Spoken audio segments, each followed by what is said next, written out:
हरिहंत सिद्ध सूरी उपाध्याय साधु सर्व अर्थ के प्रकाशी मांगलिक उपकारी है। तिनको स्वरूप जान रागते भई जो भक्ति काय को नमाई स्तुति को उचारी है। धन्य धन्य तिन ही ते काज सब आज भये कर जोड़े बारे बारे वंदना हमारी है। मंगल कल्याण सुख ऐसो हम चाहत है। हो मेरी ऐसी दशा जैसी तुम धारी है।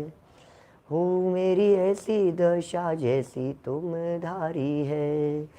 हो मेरी ऐसी दशा जैसी तुम धारी है। मोक्ष मार्गस्य नेतारम भेतारम कर्म भूभृताम ज्ञातारम विश्व तत्वानां वंदे तद्गुण लब्धये वंदे तद्गुण लब्धये। अद्भुत कर्म सिद्धांत के संदर्भ में हम आपके बीच में यहाँ चर्चा कर रहे हैं।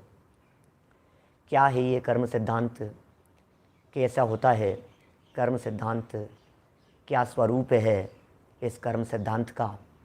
ये बातें हम हमारे मन से नहीं कह रहे हैं, ये सारी बातें सर्वज्ञ भगवान के द्वारा कही गई है।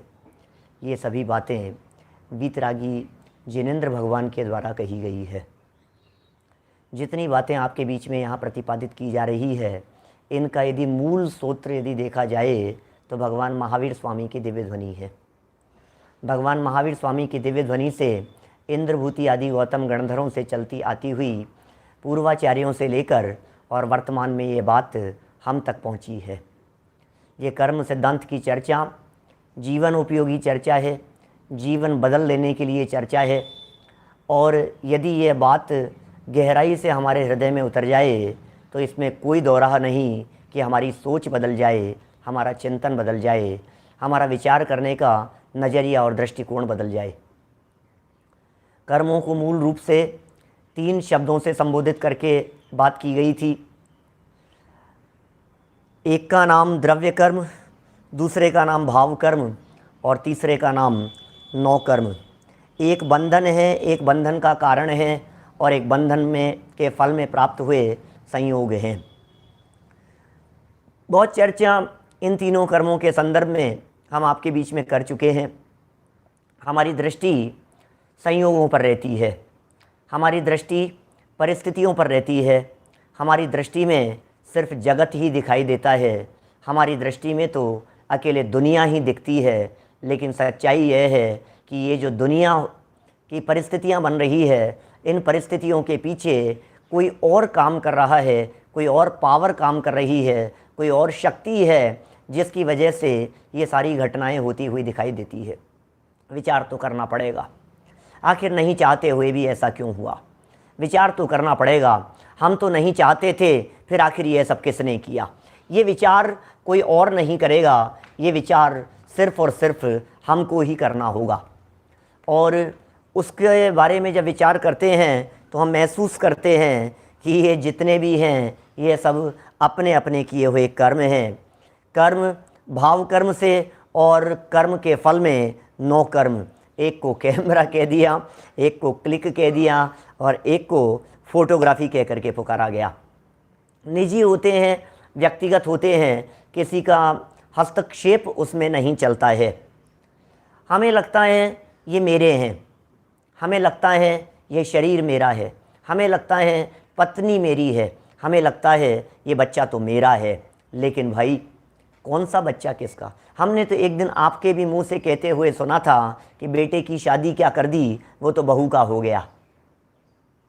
बेटा बहू का हो गया। प्रश्न पूछ रहे हैं हम आपसे, क्या बेटा बहू का हो गया। सच्चाई है ये।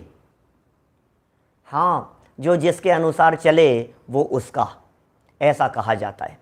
जो जिसके निर्देशन में चले वो उसका, जो जिसके अनुसार चले वो उसका। जगत में यही कहा जाता है, यही तो हम कह रहे हैं आपसे। ये जो 9 कर्म हैं, ये जो संयोग हैं, ये जो परिस्थितियां हैं, ये चलती किसके अनुसार हैं कि साहब मेरे अनुसार। कि आप समझते हैं मेरे अनुसार चलती है इसलिए अपना मानते हैं, लेकिन जब गहराई में जाकर के विचार करेंगे तो आप महसूस करेंगे कि ये मेरे अनुसार नहीं चल रही है। तो फिर किसके अनुसार चल रही है? बोले जिसके अनुसार चलती है उसकी। इसलिए हमने प्रश्न उठाया था कि ये 9 कर्म किसके? क्या ये मेरे नहीं है? हाँ जी, बिल्कुल सही समझा आपने, ये आपके नहीं है। ये 9 कर्म हमारे नहीं हैं। इन 9 कर्मों के कर्ता धर्ता भी हम नहीं हैं। तो कौन है इन्हें चलाने वाला? इन्हें चलाने वाले थे द्रव्य कर्म, और द्रव्य कर्मों के भेद प्रभेदों की चर्चा हमने प्रारंभ करते हुए कल आपके बीच में 4 प्रकार के कर्मों की चर्चा कर ली थी, जो हमारे साथ में बंधे हुए कर्म दिखाई देते हैं। ज्ञानावरण, दर्शनावरण, मोहनी और अंतराय, इन 4 कर्मों की चर्चा अपेक्षित विस्तार से, विस्तार तो इतना हो सकता है, चर्चा तो इतनी कर सकता हूं कि 10 दिन अकेले एक ज्ञानावरणी कर्म की चर्चा करूं आपके बीच में। कम से कम 10 दिन अकेला ज्ञानावरणी कर्म, बंध के कारण किस तरह से क्या क्या परिस्थितियां बनती है, क्या उसमें अनुकूलताएं, क्या प्रतिकूलताएं, दुनिया भर की परिस्थितियों की चर्चा, हमारे द्वारा किए जाने वाले उपाय और वो सारे उपाय झूठे, और क्षयोपशम क्या होता है ज्ञानावरणी कर्म का, बहुत तरह की बातें हो सकती है। लेकिन संक्षेप में हमारे को यहाँ 8 कर्मों की चर्चा भी करनी है। उन कर्मों के स्वरूप को समझकर उसके बंधन के कारणों को भी समझना है। आखिर इन कर्मों के बंधन के कारण क्या हैं, उनकी भी चर्चा करेंगे, और फिर उन कर्मों के बंधन से छूटने के उपाय क्या हैं, उसकी भी चर्चा करेंगे। इतना कोर्स हमारा ये इन 10 दिनों का है, जिनमें आज हम 6ठे दिन में आ गए हैं। समय सीमित है, और इस सीमित समय में हमें ज़्यादा से ज़्यादा बात करनी है। कर्म का उदय और फल ये व्यक्तिगत चीज़ है, इसकी भी खूब चर्चा हुई। मिल करके नहीं होता, यहाँ मिल बांट करके नहीं होता। मुझे मालूम है जब कभी हम ऐसी बात कहते हैं तो लोग कहते हैं पंडित जी आपके घर की हमें पता नहीं, लेकिन हमारे घर में तो बहुत संगठन है। हमारे घर में तो ऐसा सब एक दूसरे के लिए जान देने को तैयार हैं, एक दूसरे के लिए कहो जो करने के लिए तैयार हैं। सारे लोगों को, परिवारों में आपस में एक दूसरे के साथ में इतनी यूनिटी है। एक व्यक्ति बाजार से सामान लाता है, सब मिलकर के खाते हैं। एक व्यक्ति गाड़ी खरीदता है, सब मिलकर के बैठते हैं, भूखते हैं। एक काम होता है, सब जुट जाते हैं उस काम के लिए। बहुत संगठन है हमारे में। भाई साहब आप गलतफहमी में हैं। उस संगठन में भी सब व्यक्तिगत हुआ करता है, सबका दर्द अपना अपना, सबका दुख अपना अपना, सबकी आकुलता अपनी अपनी, सबको नया बंधने वाला कर्म अपना अपना। हमारे जो एक आचार्य हैं, पूज्यपाद आचार्य, उन्होंने एक बहुत सुंदर उदाहरण देकर के इस समूह के संदर्भ में चर्चा की है। उन्होंने इस प्रकार का बतलाया हमारे को कि भैया ये जो परिवार है, जैसे आप कह रहे हैं सब मिलकर के साथ में दिखाई देते हैं, इस परिवार में सब साथ में नहीं आए थे। इस परिवार वाले सभी लोग साथ में जाने वाले नहीं हैं। उन्होंने एग्जाम्पल दिया रात्रि में विश्राम करने के लिए आने वाले कुछ कबूतरों का, कुछ पक्षियों का। अलग अलग दिशा से आने वाले पक्षी रात्रि भर किसी एक वृक्ष के ऊपर विश्राम करते हैं, एक वृक्ष के ऊपर आकर बैठ जाते हैं। कोई 5 मिनट पहले आता है, कोई 15 मिनट बाद में आता है, कोई जल्दी आता है, कोई देरी से आता है। आने में तो आगे पीछे हैं ही, रात्रि भर साथ में रहने के बाद सुबह उड़ने में भी आगे पीछे हैं। न केवल आगे पीछे हैं, अपितु कौन सी दिशा में चले जाना है उसमें भी सब अलग अलग दिशाओं में। तो अलग अलग दिशाओं से वे पक्षी आए थे, अलग अलग दिशाओं में उन पक्षियों को सुबह होते ही चले जाना है। वे जितने भी पक्षी थे, उन पक्षियों के आने का समय और जाने का समय भी अलग अलग था, और आने और जाने का स्थान भी अलग अलग था। कुछ समय तक साथ में रहकर ऐसा समझ लिया गया ये तो मेरे ही हैं, अपने ही हैं। भाई साहब जितने परिवार में साथी दिखाई दे रहे हैं, ये सब मुसाफिर की तरह है। जयपुर से कलकत्ता ट्रेन में सफ़र करते समय यदि 40 घंटे का ट्रेन का सफ़र है, तो अनेक मुसाफिर ऐसे होते हैं जो हमारे साथ में बैठ जाते हैं। बहुत ऐसे होते हैं जो साथ में उतरने वाले भी होते हैं, और बहुत ऐसे होते हैं जो कुछ देर बाद में चढ़ते हैं, कुछ देर पहले उतर जाते हैं, कुछ देर बाद तक रहते हैं। बीच का थोड़ा बहुत समय साथ में रहने का है, लेकिन सच्चाई यह है कि वो साथ में साथ कुछ नहीं है। इसलिए भाई प्रत्येक व्यक्ति का अपना परिणाम, प्रत्येक व्यक्ति का अपना बंधन, प्रत्येक व्यक्ति का अपना कर्म, प्रत्येक व्यक्ति अलग अलग गतियों से आया है और अलग अलग गतियों में चले जाना है। गहराई से विचार, पता नहीं कब समय हो जाए, मैं चर्चा करूंगा अभी आयु कर्म के संदर्भ में जब आपके बीच में, तो इस बात को उठाऊंगा और थोड़ी सी गहराई से। यहाँ तो बात यह है कि कर्म का उदय और फल ये व्यक्तिगत या सामूहिक, ये प्रश्न ही खड़ा नहीं होता है। बात तो व्यक्तिगत ही है, दिखता सामूहिक है, होता व्यक्तिगत है। दिखता ऐसा है सबने मिलकर के किया, लेकिन सच्चाई यह है कि वहां भी सब कुछ व्यक्तिगत ही था। देखिए, ज्ञानावरण नाम का एक कर्म, ज्ञानावरण कर्म के उदय में याद नहीं होता था, समझ में नहीं आता था, भूल जाते थे, पता ही नहीं चलता था, ज्ञान से बात ओझल हो जाती थी। हम कितना भी गर्व करते रहें, हमने इनको पढ़ाया, हमने इनको सिखाया, भैया प्रत्येक व्यक्ति अपने ज्ञानावरणी कर्म के उदय के अनुसार सीखता है। ज्ञानावरणी कर्म के क्षयोपशम के अनुसार सीखता है और उदय के अनुसार उसे समझ में नहीं आती है। कौन किसको समझाए, कौन किसको बतलाए, कौन किसको सिखाए। गुरु शिष्य को समझा करके गर्व करता है और शिष्य अपने आप को ये कहता है मैं उन गुरु का शिष्य हूं, गर्व करता है। एक गुरु ये कहता है भैया तुम्हें पता है मेरे पढ़ाए लिखाए हुए लोग, वो कलेक्टर बन गया, वो ये बन गया, वो ये बन गया, आज मेरे पढ़ाए हुए बच्चे कितनी कितनी बड़ी पोस्ट पर हैं। जब ये बात किसी एक गुरु के माध्यम से कही जा रही थी तो बगल में किसी एक व्यक्ति ने चुटकी लेते हुए कहा कि गुरुजी ये भी तो बतलाओ कि वो आपको पढ़ाया हुआ लड़का वो सब्जी बेच रहा है, ठेला लगा रहा है। हे चुप रहे, बात मत कर। क्यों क्यों क्या हुआ? आपका पढ़ाया हुआ था ना वो भी, तो उस ठेले वाले को भी तो आपने ही पढ़ाया था ना, उस फुटपाथ वाले को, अरे वो तो नालायक रह गया, क्यों उसको क्यों नहीं बनाया आपने अच्छा? भैया कौन किसको अच्छा बनाए, कौन किसको होशियार बनाए, अपना अपना ज्ञानावरणी कर्म का क्षयोपशम, अपनी अपनी समझने की योग्यता। सबकी योग्यताएं अपनी अपनी होती है और काम योग्यता के अनुसार होता है, अपनी योग्यता के अनुसार होता है। कल कर ली थी चर्चा, ज़्यादा विस्तार नहीं करना चाहता। तकलीफ तो इस ज्ञानावरणी कर्म के कारण और दर्शनावरणी कर्म के कारण बनती यह है कि जानना और देखना तो बहुत चाहता है, लेकिन जान देख नहीं पाता है। ये तकलीफ का कारण है। सच में हमारे में शक्ति ऐसी है कि सारे लोकालोक के पदार्थ ज्ञान का विषय बने। इतनी शक्ति है इस जीव में, इतना पावरफुल है ये जीव। यदि ये अपने आप को जान ले, यदि अपने आप को पहचान ले, यदि अपने आप में समा जाए, परमात्मा बन जाए, भगवान बन जाए, इतनी शक्ति है इसमें। परमात्मा है अंदर में द्रव्य दृष्टि से, और उस परमात्मापन की स्वीकृति पूर्वक परमात्मा बन जाता है। इतनी शक्ति है, तो फिर जान क्यों नहीं रहा है, जानने में क्यों नहीं आ रहा है? ये ज्ञानावरणी और दर्शनावरणी कर्म के उदय दिखाई देते। ज्ञान पे आवरण का काम ज्ञानावरणी का, दर्शन पे आवरण का काम दर्शनावरणी का, और अनेक प्रकार की निद्राओं की चर्चा इस अंतर दर्शनावरणी के माध्यम से हुई। मोहनी कर्म के माध्यम से बतलाया, भाई साहब हालत बहुत खराब है, विचार शून्य हो जाता है व्यक्ति, अपने पराये की खबर नहीं है, कौन अपना है और कौन पराया है ये जानता नहीं है। अपने में अपनापन हो जाए तो सुख बुद्धि हो जाए, पर में परायापन हो जाए तो सुखी हो जाए। न निज को पहचाना है न पर को पहचाना है, और यदि कोई हावी होता हुआ दिखाई देता है तो एकमात्र है दर्शन मोहनी नाम का कर्म।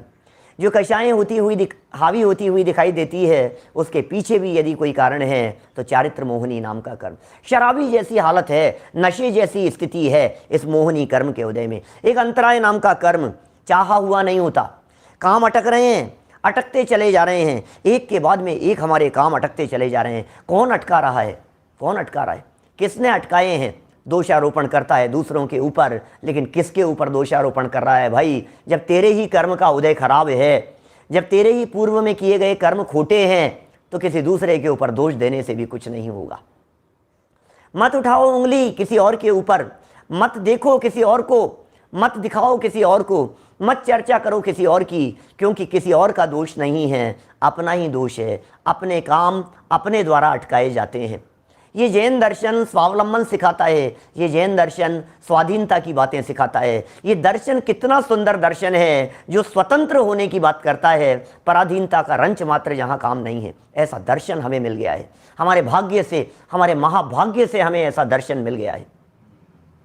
अंतराय कर्म तक की चर्चा हो गई थी। बात कर रहे हैं वेदनीय कर्म के संदर्भ में। क्या है ये वेदनीय कर्म? एग्जाम्पल दिया आचार्य देव ने इस वेदनीय के बारे में, शहद लिपटी हुई तलवार का। देख रहे हैं ये वेदनीय कर्म कैसा है? एक व्यक्ति दिखाई दे रहा है, तलवार है हाथ में, और तलवार लेकर के वो व्यक्ति जीभ से उसे चाट रहा है, खा रहा है, और नीचे लिखा है शहद लिपटी तलवार। मेरा उदाहरण नहीं है, ये गोमटसार ग्रंथ का उदाहरण है। क्या होता है शहद लिपटी हुई तलवार कह करके? क्या कहना चाहते हैं? ये कहना चाहते हैं जब तलवार पर लिपटा हुआ है, देखिए शहद खाने योग्य नहीं है, जैनी के खाने योग्य नहीं होता है। जो शहद खाए वो जैन कहलाने के योग्य नहीं होता है। उदाहरण तो उदाहरण है। जैसे ही उसे खाता है, खाने से मीठा स्वाद आता है, कुछ अच्छा लगता है, और जीभ के कट जाने से तकलीफ भी होती है, तो बहुत वेदना भी भुगतता है। आचार्य देव कहना चाहते हैं भैया, अनुकूलताएं और प्रतिकूलताएं ये भोगना और भुगतना, ये वेदनीय कर्म के उदय का काम है। वेदनीय कर्म के उदय से संयोग मिलते हैं। सुनो भैया, इन कर्मों के डिपार्टमेंट अलग अलग हैं। इन कर्मों ने अलग अलग डिपार्टमेंट संभाल रखे हैं। हर कर्म का अपना एक निजी डिपार्टमेंट है, अपना डिपार्टमेंट है, और अपने उस डिपार्टमेंट में रह करके, अपने दायरे में रह करके वो कर्म काम करता है। कर्म काम क्या करता है? कर्म तो पुद्गल के परमाणु हैं, आत्मा के साथ में चिपके हुए हैं, काम जगत में होते हुए दिखाई देते हैं। घने निमित्त नैमित्तिक संबंध हैं, इतने घने निमित्त नैमित्तिक संबंध हैं कि हमें ऐसे लगता है मानो इसने ही कर दिया हो। उदय कर्म का इधर आता है, काम उधर होता हुआ दिखाई देता है। सूर्य उधर उदित होता है, सूर्योदय होता है उधर, और इधर मुर्गे बाग देने लग जाते हैं। सूर्योदय इधर होता है और इधर कमल खिल जाता है। ये कमल कैसे खिल गया? सूर्य ने खिला दिया कि नहीं? निमित्त नैमित्तिक संबंध है। लेकिन इतना निमित्त नैमित्तिक संबंध घना है, इतना घना है कि सूर्य उदित होगा तो कमल खिलेगा ही खिलेगा, इतना घना है। यद्यपि सूर्य और कमल में कोई रिलेशन नहीं है, सूर्य अपनी जगह पर है, कमल अपनी जगह पर है, लेकिन संबंध ऐसा देखा जाता है कि इधर सूर्य उदित हुआ और कमल खिल गया। वेदनीय कर्म डिपार्टमेंट संभाल रखे हैं, परिस्थितियां संभाल रखी हैं। दुनिया में ऐसा कहा जाता है ना, आपको किस क्वालिटी के कपड़े मिलेंगे, आपका मकान कैसा होगा, बोलो आप बता सकते हैं आपका मकान कैसा होगा? मकान बना रहे हैं साहब, कैसा बनेगा?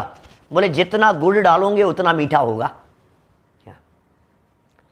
जितना गुड़ डालेंगे उतना मीठा होगा साहब। जितना पैसा खर्च करेंगे उतनी अच्छी क्वालिटी, जितना पैसा खर्च करेंगे उतने अच्छे कपड़े, जितना पैसा खर्च करेंगे उतने अच्छे गहने जेवर, उतनी अच्छी चीजें, उतनी अच्छी व्यवस्थाएं। पैसा खर्च करो भाई साहब, फिर देखो आप फैसिलिटी, पैसा खर्च करो आप देखो फिर देखो। सुनो, वेदनीय कर्म ये बतला रहा है, पैसा खर्च कितना भी कर लो, मैं जो हूं ना बैठा हुआ तुम्हारे साथ में, तुम कितने भी एड़ी से चोटी तक का जोर लगा लेना अपनी अच्छी व्यवस्थाओं के लिए, कितना भी पैसा खर्च कर लेना। अरे हमने देखा है अच्छे अच्छे संपन्न परिवारों की माता बहनों को, जब वे मार्केट में जाती हैं जाकर के कुछ खरीदने के लिए, तो खरीदने के लिए कुछ जाती हैं, दिल खोल करके पैसा खर्च करती हैं, फिर भी जो साड़ी आनी होती है ना वही आती है, और घर आने के बाद में सर पकड़ते हैं ये क्या आ गया। क्यों? तुम तो खर्च करने वाले थे ना, कर लो ना खर्च। जितना तुम खर्च करना चाहो उतना खर्च कर लो, दिन रात एक कर लो तुम कि ये ऐसा हो जाए, ये ऐसा हो जाए, लेकिन फिर भी कर्म का लेख मिटे नहीं भाई। उदय के अनुसार व्यवस्थाएं होती है, हमारे अनुसार नहीं होती है। पैसा बहुत खर्च करने पर भी, बहुत पैसा खर्च करने पर भी यदि उदय खराब है तो काम नहीं होगा, बिगड़ जाएगा। और पैसा नहीं खर्च किया जाने पर भी यदि आपका उदय बहुत अच्छा है तो व्यवस्थाएं बहुत अच्छी हो जाएगी। ये सारी बातें फैक्ट अनुभव में आती हैं। मकान बनाया आपने, बहुत अच्छा मकान बनाया, बहुत अच्छी व्यवस्थाएं की अपने इस मकान की, और आपने कहा कि यार बहुत सुंदर बहुत सुंदर बहुत सुंदर, लेकिन फिर भी जब बन करके सामने तैयार हुआ तो आपको लगा यार ये कौन सी जगह पर बन गया यार ये बाथरूम, ये कौन सी जगह पर अलमारी लग गई यार, ये खिड़की गलत ही जगह पर निकल गई। क्यों? तुमने तो बहुत विचार किया था ना ये खिड़की इधर नहीं निकले और इधर निकल जाए। आपने तो बहुत विचार किया था ना ये ईंट यहां नहीं लग करके यहां लग जाए। आपने तो दुकान पर खड़े रह करके बहुत दिमाग लगाया था ना कि ये नहीं खरीद करके ये खरीद लूं। फिर हुआ क्या ये तो बताओ। हुआ क्या? वस्तु के परिणमन को कौन रोकने में समर्थ है? वस्तु की स्वतंत्र परिणमन व्यवस्था को कौन टालने में समर्थ है? कौन बदले भैया? किस किस पर चलाओगे आप? कहीं भी तो नहीं चलती है, सर के बालों पर नहीं चल रही है क्या? आप सालों पर चलाने की कोशिश कर रहे हो, कहीं नहीं चलेगी, कहीं नहीं चलेगी। बोलो, फर्नीचर चेंज कर रहा है, बदल रहा है, नौकर बदल रहा है, व्यवस्थाएं बदल रहा है, तू बदलता रहे। जगह बदल लेने से व्यवस्थाएं नहीं बदल जाती, उदय नहीं बदल जाता। और बात तो इस वेदनी के माध्यम से कुछ और गजब की कहना चाहता हूं मैं, थोड़े सूक्ष्म अभ्यासी लोगों के लिए कहता हूं। क्या दिलीप जी सेठी साहब, देखो क्या कह रहे हैं। ये जो व्यवस्थाएं हैं, आपको क्या लगता है कर्म से? कर्म तो उदय मात्र है। वस्तु का क्षेत्र से क्षेत्रांतर होना अपनी योग्यता से होता है। एक वस्तु यहां से वहां चल करके आई है, अपनी योग्यता से आई है, उदय उसमें निमित्त बनता है, वेदनी कर्म उसमें कारण बनता है, निमित्त बन जाता है, निमित्त कारण बन जाता है, वो अनुकूल दिखने में और प्रतिकूल दिखने में। मैं आपसे कहता हूं, प्रश्न है मेरा आप सबके बीच में, सामने स्क्रीन पर लिखा हुआ प्रश्न दिखाई दे रहा होगा आपको। क्या प्रश्न है? इस जगत में कोई वस्तु अच्छी बुरी है? क्या जगत में कोई वस्तु अच्छी बुरी है? प्रश्न है मेरा प्रश्न है। दुनिया में कोई वस्तु अच्छी है क्या? दुनिया में कोई वस्तु बुरी है क्या? यदि दुनिया में कोई वस्तु अच्छी और बुरी नहीं है, तो ये वेदनी नाम का कर्म क्या काम कर रहा है?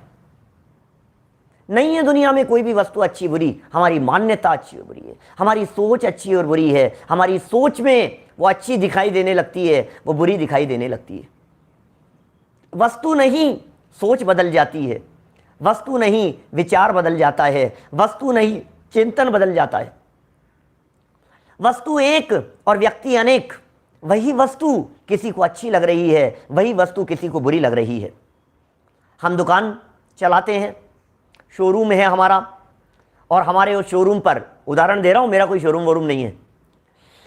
यदि आपकी कोई दुकान चलती हो, आपका कोई शोरूम चलता हो, आपकी यदि कपड़े की दुकान है, राकेश भैया, यदि कपड़े की दुकान है आपकी, तो कुछ ग्राहक आए आपके सामने और आपने जब उनको कपड़े खोल करके दिखाए, जब आपने उनको साड़ियां खोल करके दिखाई नितिन भाई, तो पता है क्या हुआ? जो लोग थे, अरे यार कितनी खराब है, अरे यार कितनी खराब है, हटाओ यार, कोई दूसरी दिखाओ, कोई अच्छी दिखाओ, इतनी खराब, इतनी खराब। 5-7 ग्राहकों ने ये कह दिया, तो हम ये सोचने लग गए कि यार ये सच में ये चीज़ खराब ही है क्या? मैं आपसे पूछता हूँ, सब बिजनेसमैन लोग हैं, सब व्यापारी वर्ग हैं, मैं आपसे पूछता हूँ, जिस चीज़ को 5 लोग आकर खराब कह करके चले गए, अब उस चीज़ को तो आप अपनी दुकान में से हटा लेंगे ना? क्यों? ये तो बहुत खराब है ना चीज़। आप जानते हैं कोई दूसरा आएगा और वो कहेगा, और ऐसी चीज़ तो मैंने कभी देखी ही नहीं, ये तो मुझे बहुत पसंद है, ये पैक कर दो। ये क्या हुआ? जो कलर, जो डिजाइन आपको पसंद नहीं आ रही थी, वो कलर और वो डिजाइन दूसरा व्यक्ति बहुत शौक से आता है और उसे लेकर के चला जाता है। ये क्या है स्थिति? क्या बोलो? ये जगत का स्वरूप है भाई साहब। इसलिए वस्तु अच्छी और बुरी नहीं है। गजब की बात तो यह है, वस्तु तो अच्छी बुरी है ही नहीं। एक स्टेप और आगे बढ़ करके हम बात करें, इस वेदनीय कर्म के संदर्भ में बात कर रहे हैं। जब उदय वेदनीय कर्म का आता है, जब उदय साता का आता है, तो वही वस्तु जो अभी तक हमें बुरी लग रही थी, वो अच्छी लगने लग जाती है। जब उदय असाता का आता है, उदय बदल गया, वस्तु नहीं बदली। उदय बदल गया, व्यक्ति नहीं बदला। मित्र अरी हो जाए जगत में अशुभ उदय के आने से, मित्र शत्रु हो जाता है, शत्रु मित्र हो जाता है, दुश्मनों को गले लगाने लगता है। जिन्हें गले लगाता था, जो हमारे लिए जीने मरने को तैयार थे, आज वे ही व्यक्ति हमारे जान के दुश्मन हो गए हैं। ये क्या हुआ? वेदनीय बदल गया भाई साहब, साता असाता में बदल गई भाई साहब। मैं आपसे पूछता हूं, मोबाइल का मिलना पुण्य के उदय से, साता के उदय से है कि असाता के उदय से है? वस्तु का क्षेत्र से क्षेत्रांतर, एक जगह से दूसरी जगह पर वस्तु आई है, ये वस्तु अपनी योग्यता से आई है। एक जगह से दूसरी जगह पर वस्तु आई है, अपनी योग्यता से आई है। कौन कर रहा है? कौन कर रहा है उसमें फेरबदल? उसको यहां से यहां कौन लेकर के आया है? पैसा आना और पैसा चले जाना, ये उस पैसे की योग्यता। पैसे में पैसा पुद्गल द्रव्य है, पैसे में पुद्गल के परमाणु व्याप्त हैं और उन पुद्गलों में एक क्रियावर्ती नाम की शक्ति होती है। एक शक्ति है पुद्गलों में जो अपनी योग्यता से चल रहे हैं। बरसात के पानी को बादलों से लेकर जमीन तक कौन गिरा रहा है, उनमें अपनी एक क्रियावर्ती नाम की शक्ति है।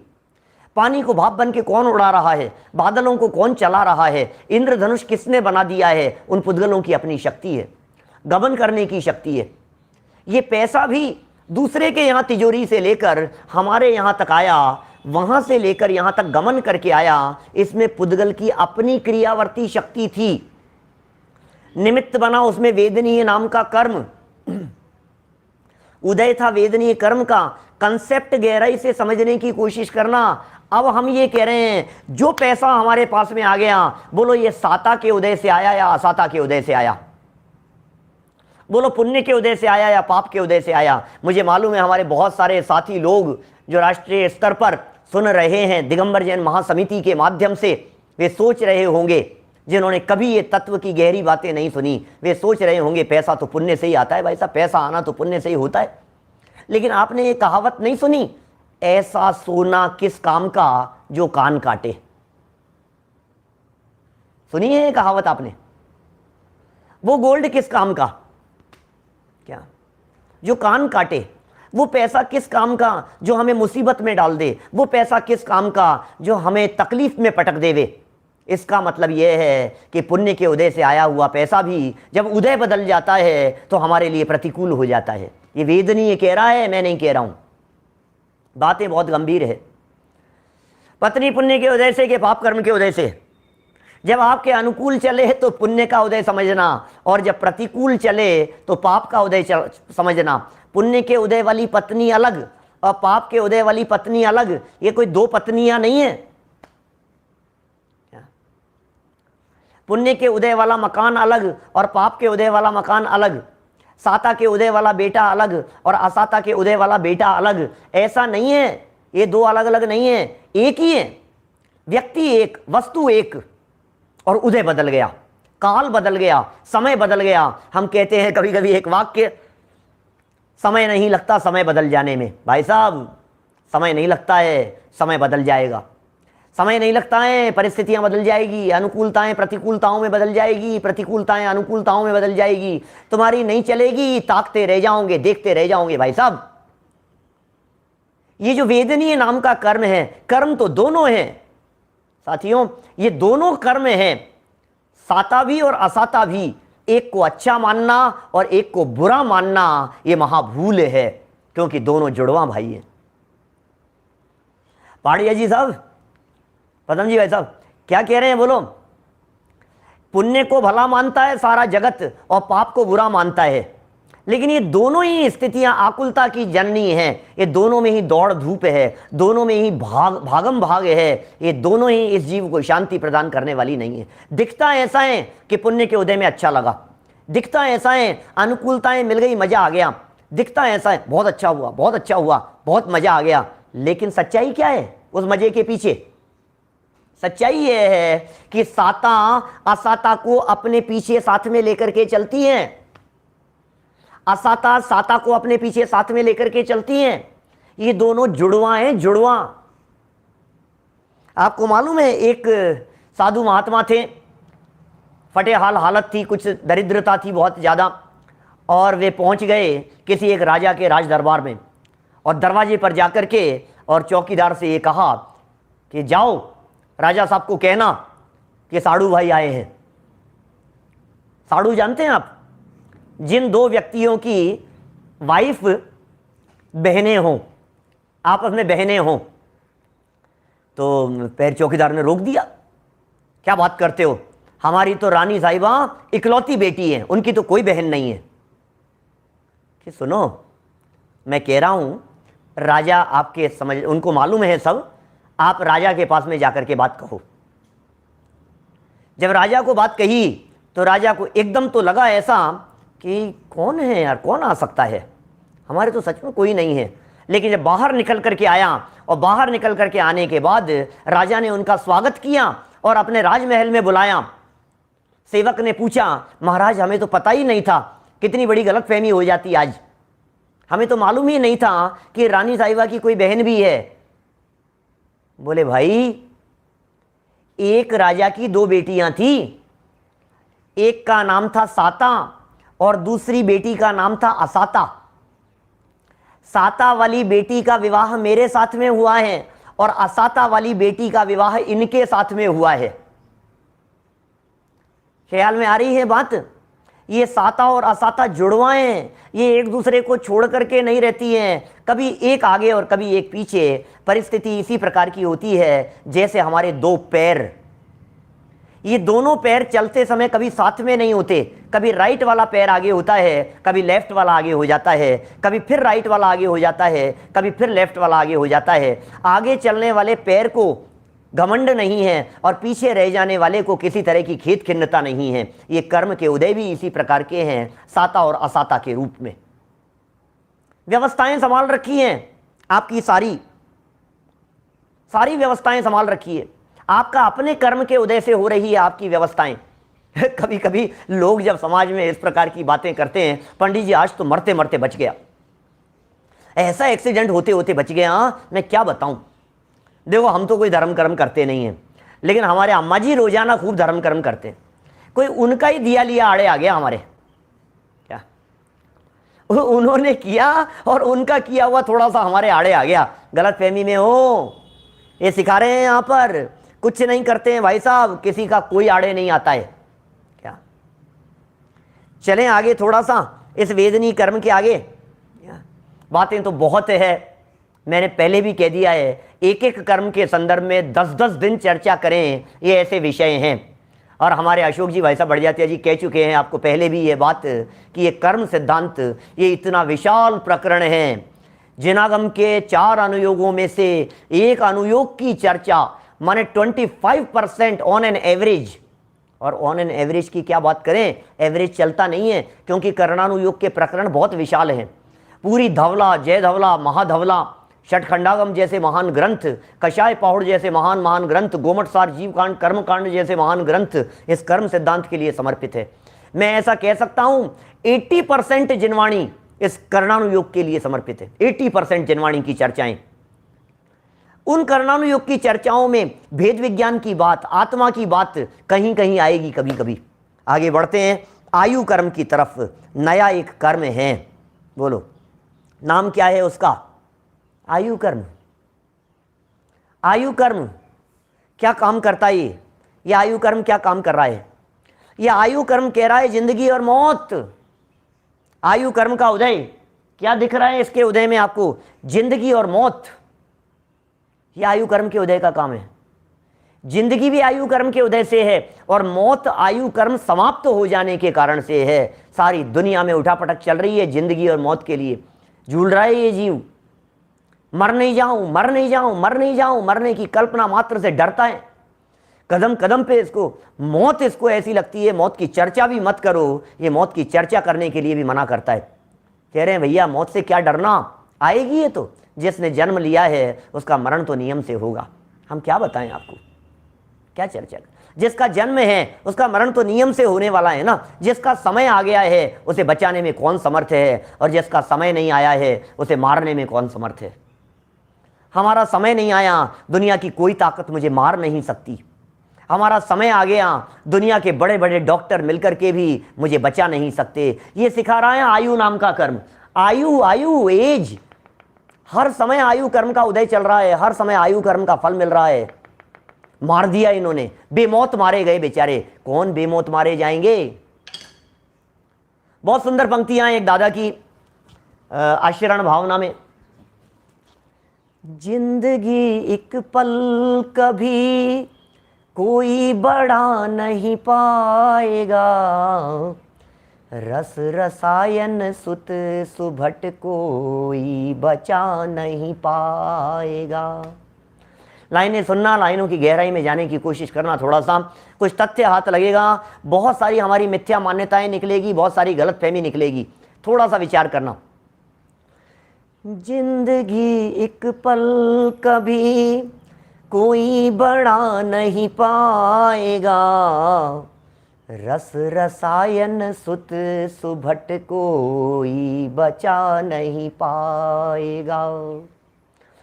सत्यार्थ है बस बात यह है, कुछ भी कहो व्यवहार में, जीवन मरण अशरण शरण कोई नहीं संसार में, कोई नहीं संसार में। कौन संसार में शरण है? व्यवहार की बातें इन्होंने बचा लिया। अरे भाई साहब, दुर्घटना हो गई थी, एक्सीडेंट हो गया था, सही समय पर डॉक्टर मिल गए, सही समय पर इन्होंने पहुंचा दिया अस्पताल, सो बच गए। व्यवहार की बात है भाई साहब। सच्चाई तो यह है आयु कर्म बचा हुआ था। सच्चाई तो यह है आयु कर्म अवशेष था। आयु कर्म यदि बचा नहीं होता तो समय पर व्यवस्थाएं भी नहीं मिलती, समय पर ट्रीटमेंट भी नहीं होता, समय पर डॉक्टर भी नहीं मिलते, कोई बचा नहीं पाएगा। जिंदगी एक पल कभी कोई बड़ा नहीं पाएगा, रस रसायन सुत सुभट, रस है, रसायन है, सुत है, सुभट है, कोई बचा नहीं पाएगा। अब बोलो क्या करें अपनी जिंदगी को बढ़ाने के लिए? मौत, जिंदगी और मौत के बीच में झूल रहे हैं हमारे पिताजी, जिंदगी और मौत के बीच में झूल रहे हैं हमारे दादाजी, हमारे चाचा जी, हमारे भाई साहब, हमारा बेटा जिंदगी और मौत के बीच में झूल रहा है। डॉक्टर साहब बचा लो, डॉक्टर साहब बचा लो, कुछ करो डॉक्टर साहब, कहो जितना पैसा देने के लिए तैयार हूं, 1 करोड़ रुपया दे दूंगा, 5 करोड़ दे दूंगा, 50 करोड़, आपकी जिंदगी बना दूंगा, आपको जिंदगी में पैसे की तरफ देखना नहीं पड़ेगा, इतना पैसा दे दूंगा, बचा लो मेरे बच्चे को। कौन बचाए? डॉक्टर कहता है शांति, प्लीज प्लीज थोड़ा संभालो अपने आप को, थोड़ा संभालो अपने आप को। जवाब दे देता है मेरे हाथ में नहीं है कुछ भी, मैं कुछ नहीं करने में समर्थ हूं। कौन बचाए भाई साहब? समय आ गया है, उसे बचाने में कौन समर्थ है? और फिर ये करता है ऊटपटांग प्रयास, ऊटपटांग इलाज, ऊटपटांग कोशिशें। जब डॉक्टर जवाब दे देते हैं तो फिर ये सोचता है जब दवा से काम नहीं चलता तो शायद दुआ से काम चल जाएगा, क्या? और दवा छोड़ करके दुआ की तरफ चला जाता है। ये मिथ्यात्व है। ये जैन दर्शन ये कह रहे हैं कि यदि आयु कर्म से जीवन और मरण होता है तो फिर दुआ से क्या होगा बतलाओ? क्या वो दुआ आयु कर्म बढ़ा सकती है? क्या वो दुआ आयु कर्म मिटा सकती है?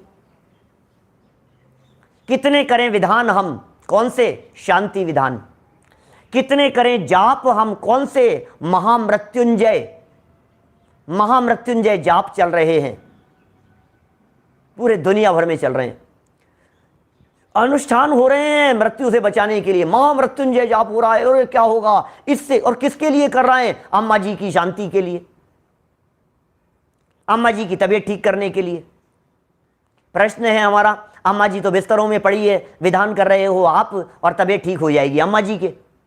वही बात है कुल मिलाकर के। सिद्धांत यदि एक बार समझ में आ गया, कंसेप्ट यदि एक बार समझ में आ गया तो धोखा खाने की संभावना नहीं है। तो फिर साहब आप क्या कहना चाहते हो? हम विधान नहीं करें? आप क्या कहना चाहते हो? हम शांति विधान नहीं करें? शांति विधान करो, जरूर करो शांति विधान, खूब करो शांति विधान, लेकिन तबीयत ठीक करने के लिए मत करो। क्या? ग्रहों की शांति के लिए मत करो, गलत अभिप्राय रख करके मत करो, गलत सोच रख करके मत करो, गलत इंटेंशन से मत करो। समझ में आ रही है? इंटेंशन गलत नहीं होना चाहिए, सोच गलत नहीं होनी चाहिए, प्रयोजन ही गलत है, दृष्टिकोण ही गलत है, नजरिया ही गलत है, अभिप्राय में ही खोट बैठा हुआ है, सोच में ही गलती बैठी हुई है, इंटेंशन पकड़ में आता है। जो इंटेंशन हम पकड़ सकते हैं, क्या भगवान के पकड़ में नहीं आता होगा? क्या उनके ज्ञान का विषय नहीं बनता होगा? और धमाधम किए जा रहे हैं। और बड़ा आश्चर्य तो तब होता है, जीते जी करे तब तो ठीक है, मरने के बाद उनके लिए शांति विधान हो रहे हैं। क्या? मरने के लिए शांति विधान करा रहा है, किसके लिए? उनकी आत्मा की शांति के लिए। अरे उनकी आत्मा की शांति तो छोड़, अपने आत्मा की शांति तो कर ले पहले। अपने आत्मा में शांति नहीं है और उनके आत्मा की शांति के लिए दान पुण्य किए जा रहा है, उनके आत्मा की शांति के लिए पैसे खर्च किए जा रहा है, उनके आत्मा की, जीते जी उनके लिए 1 पैसा खर्च नहीं किया। जीते जी अम्मा जी रोते रहे, बेटा ये करवा दे, बेटा ये कर, अरे तुम्हें क्या जरूरत है, अरे तुम्हें क्या जरूरत है। और मरने के बाद में उनके मरने की शांति के लिए पैसे बांट रहा है, व्यवस्थाएं कर रहा है, बर्तन बांट रहा है, किताबें बांट रहा है, न मालूम क्या क्या कर रहा है, शांति के लिए विधान करा रहा है, अनुष्ठान करा रहा है, भोज करा रहा है, प्रीति भोज करा रहा है, लोगों को बुला रहा है। क्या क्या कर रहा है भैया तू? दिमाग ठिकाने है थोड़ा सा? विधान करो भगवान के, पूजन करो भगवान की, लेकिन निस्वार्थ भाव से करो, प्रयोजन रख करके मत करो, मान्यता सुधार करके करो, भगवान के भक्त बन करके आओ, भिखारी बन करके मत आओ। आयु कर्म कह रहा है, जिंदगी और मरण मेरे हाथ में है, तू किसके चक्कर में उलझाए क्या? ये जितने कर्म हैं, ये सारे कर्म बंधते कैसे हैं, मैं इनकी भी चर्चा करूंगा, ये कर्मों के बंधन के कारणों की भी चर्चा करूंगा, लेकिन शायद आज नहीं, शायद कल, शायद क्यों, कल तो करेंगे ही करेंगे, कल तो इनके कारणों की चर्चा करेंगे ही, करना ही है हमारे को, अधिक विस्तार नहीं देते हुए। आखिर ये कर्म बनते क्यों हैं, इनकी बात करेंगे। लेकिन अभी तो बात क्या चल रही है कि आयु कर्म इकट्ठे कर रहा है, जोड़ रहा है, मौत का ठिकाना नहीं है, पल भर का भरोसा नहीं है, अगले पल जिंदगी रहेगी या नहीं रहेगी इसका ठिकाना नहीं है। मार्केट में जाता है, पदार्थों को देखता है, वस्तुओं को देखता है, शॉपकीपर को ये कहता है साहब गारंटी है क्या इसकी? बोलो, अपनी टेम्परेरी लाइफ में हर चीज परमानेंट तलाशता है। लाइफ टेम्परेरी, चीज परमानेंट चाहिए। गारंटी है कि नहीं है? कितनी गारंटी है? ड्यूरेबिलिटी कितनी है? आपकी लाइफ की कितनी ड्यूरेबिलिटी है ये बतलाइए। अगला पल है हमारे पास में, अगला समय है हमारे पास में, कितना समय लाइफ का आपके पास में बचा है? बोलो नवीन सिंह जी साहब, कितना लाइफ का टाइम हमारे पास में बचा है? सच्ची घटना बतला रहा हूं, मेरे सगे ताऊ जी 95 वर्ष 94 वर्ष की आयु होकर के उनकी डेथ हुई। डेथ होने के एक दिन पहले मैं उनसे मिलने के लिए गया हुआ था और मैंने उनके मुंह से एक वाक्य सुना। अपने पोतों को कह रहे थे, अरे सुनते नहीं हो तुम लोग, सुन लो, और साल 2 साल का मेहमान हूं। क्या? कितना? सुनते नहीं हो, ज्यादा थोड़ी ना जिंदगी मेरी अब, और साल 2 साल का मेहमान हूं, और साल 6 महीने का मेहमान हूं। क्या वाक्य था? और साल 6 महीने का। भाई साहब 90 साल के व्यक्ति से भी पूछोगे तो वो कहेगा साल 6 महीने का मेहमान हूं। 30 साल के व्यक्ति से पूछोगे तो कहेगा अभी तो 40-50 साल और जिंदा रहना है। क्या? मैं आपसे पूछता हूं, आप अपने आप के बारे में बतलाइए, लाइफ का कितना टाइम है आपके पास में? सबकी जबान से यही निकलेगा। कोई कहेगा 10-20 साल, कोई कहेगा 25-30 साल, कोई कहेगा 40 साल, कोई कहेगा साल 2 साल तो है अभी कम से कम। 80 साल की एज हो गई और कम से कम 5-10 साल तो है ही अभी। 80 साल की उम्र हो गई, 5-10 साल तो है ना, 5-10 साल। ये आयु कर्म कह रहा है, सुन, आयु कर्म का डीजल और पेट्रोल जो अंदर में चल रहा है, ये जो पेट्रोल खत्म हो रहा है, डे बाय डे हर पल खत्म होता चला जा रहा है। अंजुली जलसम जवानी क्षीण होती जा रही, ये जो प्रत्येक पल जिंदगी खत्म होती चली जा रही है, ये आयु कर्म कह रहा है भैया रिजर्व की फैसिलिटी नहीं है। हमारी गाड़ी रिजर्व में नहीं आती है। बड़ी बड़ी महंगी गाड़ियां होती है ना, वे रिजर्व में नहीं आती। लेकिन पंडित जी आपको पता नहीं है, रिजर्व में तो नहीं आती लेकिन इंडिकेशन जरूर देती है। बाइक वगैरह होती है ना जो रिजर्व में आ जाती है, रिजर्व की तरफ उसका नोट घुमा देते हैं अपन, अब वो रिजर्व में चल रही है। मान लो ये मनुष्य गति रूपी, मनुष्य जीवन रूपी, मनुष्य लाइफ रूपी हमारी पूरी की पूरी गाड़ी ये रिजर्व में चल रही है। अब रिजर्व में चल रही है, बाइक दौड़ाते चले जा रहे हैं और बाइक को दौड़ा रहे हैं, चल रही है चल रही है चल रही है, अभी तो और चलेगी, अभी तो और चलेगी, अभी तो और चलेगी। और फिर अचानक क्या होता है, किसी मोड़ पर आकर, किसी चौराहे पर आकर के धक धक धक खत्म, झटके से आकर के बंद हो जाती है। हमें लगता है जिंदगी और चलेगी, जिंदगी और चलेगी, एक झटके से आकर के पता नहीं कब वो खत्म हो जाती है। ये मनुष्य जीवन का ड्रॉबैक है भाई साहब। इसलिए संभालो अपने जीवन को, कहां बर्बाद कर रहे हो, कहां जा रहा है समय, कमाने कमाने में समय जा रहा है। ज्ञान करो, समझ करो, तत्व ज्ञान का अभ्यास करो, वस्तु स्वरूप का विचार करो।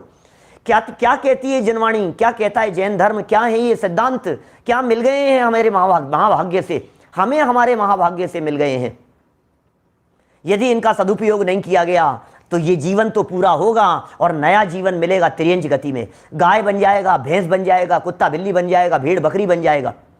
गुरुदेव का एक वाक्य मुझे याद आता है। गुरुदेव कहते थे ये जो लोग हैं ना, जितने ये जो गायें भैंसें दिखाई दे रही है रोड पर चलती हुई, क्या ये जो गायें भैंसे जो रोड पर इधर उधर मुंह मारती हुई दिखाई दे रही हैं, ये गायें भैंसें पिछले जन्म में, बुरा मत मानना, साइंटिस्ट थी, इंजीनियर थी, सॉफ्टवेयर इंजीनियर थी, बड़ी बड़ी पोस्ट पर थी।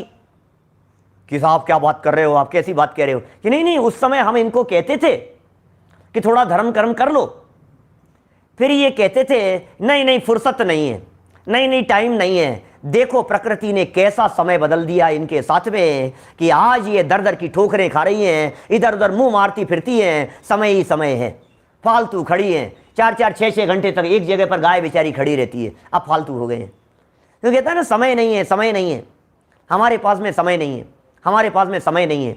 सुन, एक समय ऐसा आएगा जब तुझे जीने और मरने से समय नहीं मिलेगा, फुर्सत नहीं मिलेगी। तो कहता है ना फुर्सत नहीं है, जीने मरने से फुर्सत नहीं मिलेगी, निगोद अवस्था में चला जाएगा, जन्म मरण जन्म मरण जन्म मरण चलता रहेगा, ऐसी अवस्था की प्राप्ति हो जाएगी। सोचने और विचार करने के लिए कह रहा हूं मैं, बातें बहुत सारी है मेरे दिलो दिमाग, ऐसे उछलती हैं, 50 बातें इस तरह से उछलती है दिमाग में, पता नहीं उचट करके कौन सी जवान पर आ जाती है। सुनो क्या कहूं आपसे, इस जवान का भी करता धरता मैं नहीं हूं, इस बोलने की क्रिया का भी करता धरता मैं नहीं हूं। मैं क्या बोलूंगा मुझे नहीं मालूम, क्या आप सुनेंगे और क्या समझेंगे ये आपके ज्ञानावरणी के ऊपर निर्भर करता है। जवान से क्या निकलेगा ये निर्भर करता है नाम कर्म के ऊपर। ये श्वासोश्वास, ये भाषा, ये वचन व्यवहार, ये शब्द वर्णाओं रूप से परिणमित होना, ये नाम कर्म के उदयजन्य परिस्थिति का काम है। जवान किस प्रकार की होगी, शरीर की अवस्थाएं किस प्रकार की होगी। हमने एक वाक्य थोड़ी देर पहले कहा था, ये डिपार्टमेंट्स हैं अलग अलग जो संभाल रखे हैं अलग अलग व्यक्ति ने। नाम कर्म ने अलग डिपार्टमेंट संभाल रखा है, वेदनी कर्म ने अलग डिपार्टमेंट संभाल रखा है, आयु कर्म ने अलग डिपार्टमेंट संभाल रखा है। तू क्यों टेंशन ले रहा है, मर नहीं जाऊं मर नहीं जाऊं मर नहीं जाऊं, चिंता क्यों कर रहा है? रोजाना तो बोलता है राजा राणा छत्रपति हाथ इनके असवार, और मरना सबको एक दिन अपनी अपनी बार। रोज तो बोलता है दल बल देवी देवता माता पिता परिवार, और मरती विरिया जीव को कोई ना राखन हार। रोज बोल रहा है, रोज बोल रहा है, 12 भावना का पाठ कर रहा है, मरती विरिया जीव को कोई न राखन हार, कोई न राखन हार। बोलता तो है लेकिन समझता नहीं है इसका अर्थ क्या है, बोलता तो है लेकिन समझता नहीं है इसका भाव क्या है। रोजाना भगवान के सामने खड़ा होकर के पाठ बोलता है, जाप बोलता है, अब फिर भी भावना यही भाता है मर नहीं जाऊं यार, डर लगता है मुझे। अभी तो तू बोल रहा था लाखों वर्षों तक जीऊं या मृत्यु आज ही आ जावे। किसकी भावना है? मेरी भावना है, मेरी भावना। वाह, मेरी भावना, बहुत अच्छा, ये मेरी भावना है, इसे मेरी भावना कहते हैं। तेरी भावना तो ये है कि मैं जिंदा ही रहूं, तेरी भावना तो ये मैं कभी मरूं ही नहीं, तेरी भावना तो ये मौत मेरे कभी आवे ही नहीं। सुन, यदि इस भावना को सफल करना चाहता है तो एक महामंत्र देते हैं तुझे। वो मंत्र क्या है? अपने आप को देह से भिन्न देखना की तैयारी कर, अपने आप को देह से भिन्न देखना चालू कर दे। मैं शरीर नहीं हूं, मैं शरीर वाला नहीं हूं, मैं शरीर से भिन्न तत्व हूं। अब मौत नहीं आएगी तुझे, क्योंकि मरे अनंत बार बिन समझे, अब समझ लिया, अब मौत नहीं आती है। समझदार लोगों को मौत नहीं आती है, ना समझ को मौत आती है। हमने अपने आप को शरीर समझ लिया तो हमें लगता है मौत, हमें लगता है छूट जाएगा, हमें लगता है मर जाऊंगा, हमें लगता है कहीं और चला जाऊंगा, क्या होगा। अरे मौत का डर क्यों है? थोड़ी और गहराई में जाकर के बात करूं तो वस्तु स्थिति यह है कि इसको मौत का डर नहीं है। मौत का जो स्वरूप है ना, उसे देख करके संयोग छूट जाने से दुखी होने का डर है। संयोग छूट जाएंगे। जानते हैं ना आप मौत क्या होती है? एक मोबाइल 80,000 रुपये का खरीदा था और टूट गया, फूट गया, चोरी चला गया, हमारे हाथ से निकल गया, 2 मिनट के लिए छूटा था और तलाशा तो मिल नहीं रहा है, रिंग कर रहे हैं तो मिला नहीं। अब क्या करें बोलो? अब ये टेंशन में आ गया।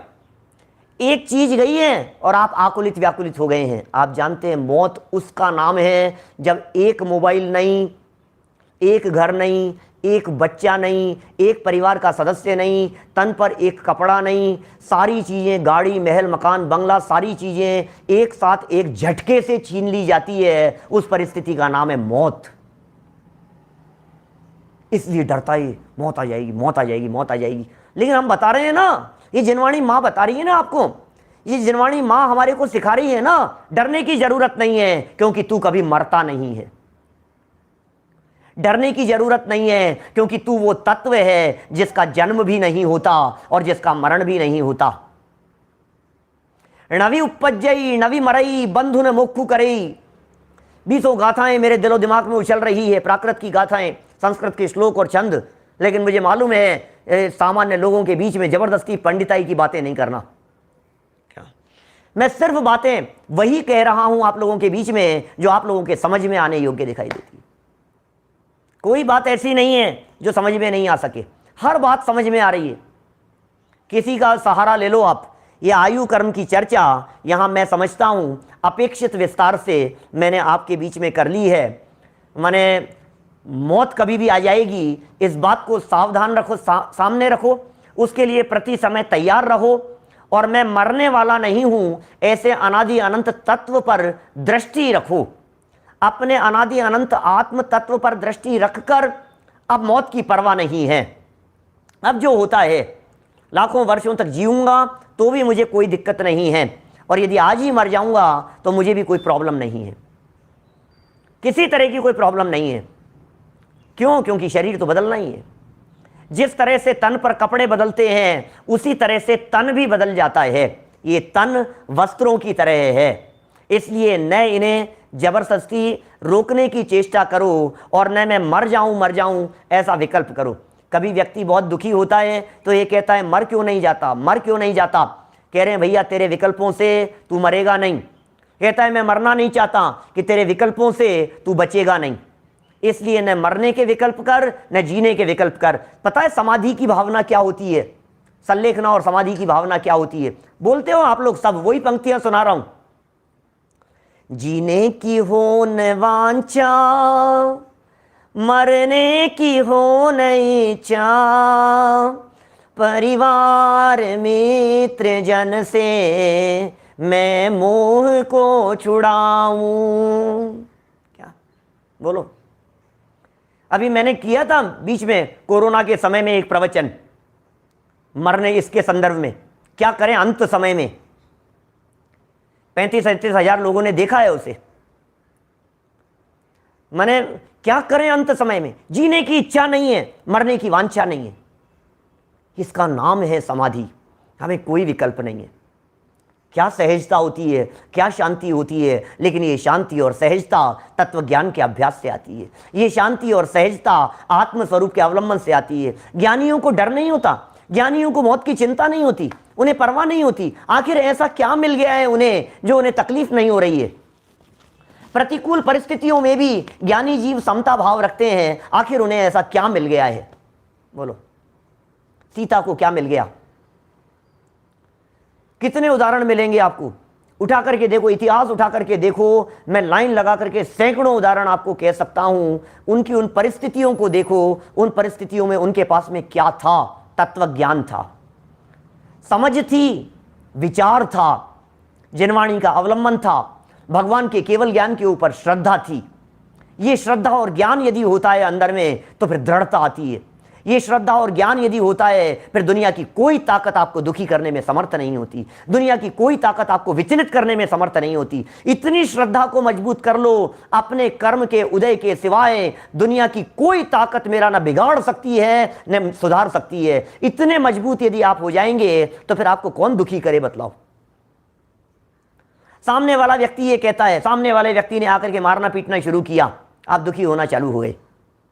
उसने आपका चश्मा छीनना शुरू कर दिया, आप दुखी हो गए। उसने आपके पैसे छीनना शुरू कर दिया, आपने कोई बात नहीं, शांति रखने का प्रयत्न किया। अनेक बातें बनती चली जा रही है। आप पढ़ो ना उत्तम क्षमा धर्म का अर्घ। गाली सुन मन खेद न आनो, गुण को अवगुण कहे अयानो, कही है अयानो, वस्तु छीने बांधे मारे बहुविधि करे, घर ते निकारे तन विदारे, बैर जो न तहां धरे। क्यों नहीं हो रहा है बैर ज्ञानियों को? ये ज्ञानियों की क्षमा कैसी होती है? ये ज्ञानियों का उत्तम मार्दव कैसा होता है? ये ज्ञानियों की वैराग्य परिणति कैसी होती है? ये ज्ञानियों का चिंतन कैसा होता है? ये ज्ञानियों की सोच कैसी होती है? मैं कहना चाहता हूं, यदि आप ज्ञानी बनना चाहते हैं, यदि आप सुखी होना चाहते हैं, यदि आप शांति चाहते हैं अपने जीवन में, तो एक ही आधार है, दूसरा और कुछ नहीं। सोचो जरा गहराई से। मत चलाओ किसी और के ऊपर और मत चलाने की चेष्टा करो। जबरन प्रयत्न मत करो, इन प्रयत्नों से कुछ नहीं होगा। व्यर्थ की भाग दौड़ है, व्यर्थ के विकल्प हैं, व्यर्थ की उठापटक की चिंताएं हैं। सबसे दृष्टि हटाओ, और दृष्टि हटाने के लिए तो कर्म सिद्धांत समझा रहे हैं। ये कर्म सिद्धांत की चर्चा क्यों कर रहे हैं? इतनी बात हमारे समझ में आ जाए, इतनी सी बात समझ में आ जाए कि समझने योग्य कुछ और है। इतनी बात समझ में आ जाए कि समझ में से समझ आती है, किसी के समझाने से नहीं आती। इतनी बात समझ में आ जाए कि मेरे सुख दुख और परिस्थितियों का कर्ता धर्ता कोई दूसरा नहीं है, मैं स्वयं जिम्मेदार हूं। इतनी सी बात समझने के लिए कर्म सिद्धांत की चर्चा कर रहे हैं, कर्मों की चर्चा कर रहे हैं, वस्तु स्वतंत्रता की चर्चा कर रहे हैं, स्वावलंबन की चर्चा कर रहे हैं। बातें भगवान महावीर स्वामी की दिव्य ध्वनि में आई है भैया, बातें जिनवाणी में कही है। नहीं पढ़ोगे, नहीं समझोगे तो फिर मंत्र तंत्र में उलझे रहोगे। हाँ, मैं इसका जाप कर रहा हूं, इसका जाप करने से मेरी उम्र बढ़ गई, 5 साल बढ़ गई, 10 साल उम्र बढ़ा ली हमने। मैं कर रहा हूं कोशिश, बढ़ा ली आपने उम्र, बहुत अच्छा, आपकी उम्र बढ़ गई है, मुझे मालूम है। आयु कर्म बढ़ गया क्या? जितना लेकर के आया था कैसे बढ़ाएगा उसे? साक्षात भगवान उतर करके आ जाएं तो बढ़ाने में समर्थ नहीं है। साक्षात तीर्थंकर परमात्मा उतर करके आ जाएं तो बढ़ाने और घटाने में समर्थ नहीं है। अब कौन बच जाएंगे? सारी मान्यताएं सुधर जाएगी। श्रद्धा और विश्वास रखो, गलत प्रयोजनों से न भक्ति करो, न गलत प्रयोजनों से पूजन करो। संयोग तो छूटने हैं, इसलिए आसक्ति मत रखो। जितने संयोग हैं सब नियम से छूटेंगे, आसक्ति मत करो। अरे इकट्ठे कर लो चाहे जितने हीरे मोती, मगर याद रखो कफन के जेब नहीं होती। भोगने की सामर्थ्य नहीं है, ले जाने की व्यवस्था नहीं है। बड़े पंडित जी साहब का वाक्य है, हे जीव सोचना विचार करना क्या क्या भोगेगा। एक रिसर्च के मुताबिक बात कर रहा हूं, वैज्ञानिकों की, साइंटिस्ट लोगों की रिसर्च की बात कर रहा हूं, दुनिया में जो रिसर्च हुई है उसके आधार पर बात कर रहा हूं। एक व्यक्ति अपनी लाइफ में अपनी संपत्ति का 30% से ज्यादा उपयोग नहीं कर पाता, 30% से ज्यादा उपयोग नहीं कर पाता। आपकी जितनी एफडीआई हैं बढ़ती रहेगी, बढ़ती रहेगी, बढ़ती रहेगी। एफडीआई रिन्यू होती है, एफडीआई तोड़वाता कौन है? अब भले ही नहीं हो वो एफडीओ का जमाना इसका, लेकिन फिर भी खर्च नहीं होता। इसको घटती हुई अच्छी नहीं लगती, बढ़ाता जाता है, बढ़ाता जाता है, बढ़ाता जाता है। इकट्ठे कर लो, सोने चांदी के लगा लो अपने घर में। आपको मालूम है सद्दाम हुसैन जब मरा था ना, तो सद्दाम हुसैन जब मरा तो उसके घर में सारे सब चीजें जब जब्त की गई तो ऐसी ऐसी चीजें निकली, सोने के वॉश बेसिन, नलों के अंदर डायमंड जड़े हुए हैं, क्या कांच लगे हुए हैं, वो सारे के सारे पूरे डायमंड के लगे हुए, जमीनों के अंदर सब हीरे जड़े हुए, बाथरूम में ऐसा देखो तो देखते रह जाओ। अब ऐसे ऐसे सब मिले वहां। फिर सोचा यार, मैं विचार किया कि जब सोने के वॉश बेसन में और डायमंड जड़े हुए नल में से जब पानी आता होगा तो मुंह धोते समय कितने डायमंड आते होंगे? कैसा फील होता होगा? किस धोखे में है, किस गलतफहमी में है? भाई साहब मरे जा रहा है मोह मोह के कारण, और भाई एक दिन मौत आ जाएगी। विचार करना, दुनिया में कोई शरण नहीं है, एक आत्मा ही शरण है। शुद्धा तमरु पंच गुरु जग में शरणों दोए। एक तो शुद्ध आत्मा तेरे लिए शरण है और दूसरा पंच परमेष्ठी तेरे लिए शरण है। इनके अलावा और कोई शरण नहीं है। जगत में किसी की शरण तलाशने की जरूरत नहीं है। बाकी शरण तलाशना ये मिथ्या मान्यता और मिथ्या भ्रांतियां हैं। निकाल दो ये मिथ्या मान्यताएं, निकाल दो ये मिथ्या भ्रांतियां। या तो अपने आत्मा की शरण ले लो, और आत्मा की शरण नहीं ले पा रहे हो तो पंच परमेष्ठियों की शरण में चले जाओ। बचा लेंगे इसलिए नहीं, बता देंगे इसलिए। क्या क्या मतलब? सुनना वाक्य क्या कह दिया मैंने? पंच परमेष्ठियों की शरण में इसलिए नहीं जाना कि वे मुझे मौत से बचा लेंगे, पंच परमेष्ठियों की शरण में इसलिए जाना कि वे मुझे मौत नहीं आती है, यह बात बता देंगे। ये पंच परमेष्ठी, ये वीतरागी संत, ये दिगंबर मुनिराज मुझे ये बात बताते हैं, ये शास्त्र मुझे ये बात बताते हैं कि भैया नहीं मरेगा तू कभी भी, चिंता मत कर, कितने बम विस्फोट हो जाएं, कितनी बमबारी तेरे ऊपर होती रहे, लेकिन तू कभी नहीं मरेगा। ऐसा तत्व इस देह रूपी देवालय में, इस देह रूपी मंदिर में एक भगवान बैठा हुआ है।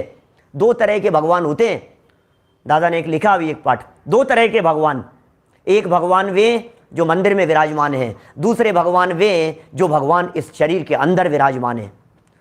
जो बाहर में विराजमान भगवान दिखाई देते हैं, उनकी भक्ति करने से भक्त बनता है, और जो अंदर में विराजमान भगवान है, उसकी भक्ति और आराधना करने से ये जीव स्वयं भगवान बन जाता है। दुनिया में एकमात्र दर्शन है जो भक्त नहीं भगवान बनने की बात करता है। ये कर्म सिद्धांत की थोड़ी बहुत चर्चा को हम जानें, सीखें, समझें।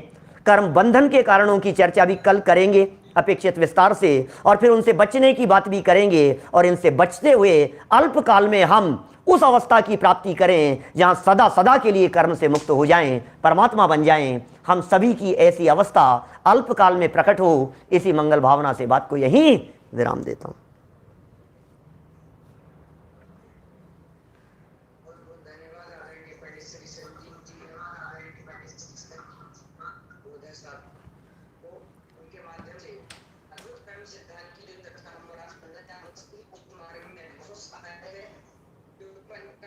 हम और आपको